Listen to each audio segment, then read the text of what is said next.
You touched on industrial relations a couple of times in your speech, and in fact the last time that you were here, as you acknowledged, you launched Job Maker, where you talked about the need for change on industrial relations, and you voiced a time-bound approach with September as the deadline, with a number of roundtable groups, where you also appealed to people to put down their traditional tribal allegiances to one side. September's come and gone. Can you tell us where that process is at?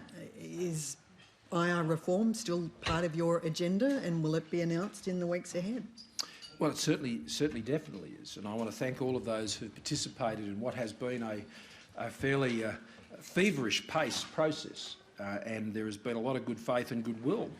There have been a few disagreements along the way, not unexpected, but at the same time people have remained at the table.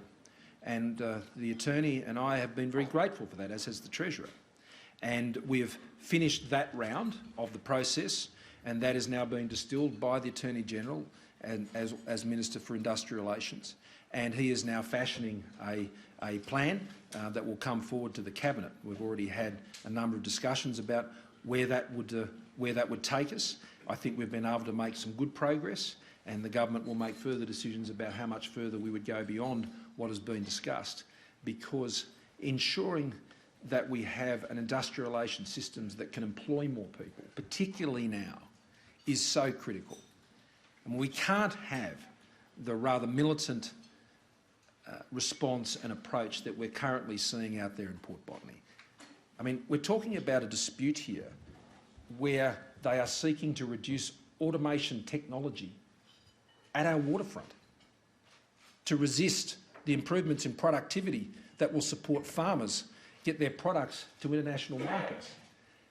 I mean, the process has to be surely about making the enterprises that employ people work better for everybody. Our ports are a critical link in our economic chain with the world, and we can't do industrial relations that way.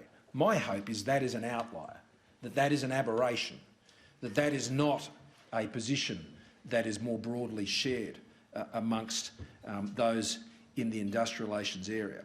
And so I hope that some common sense will prevail there, and the interests of Australians right across the country, from the paddock to the cities, will be respected in resolving that as quickly as possible.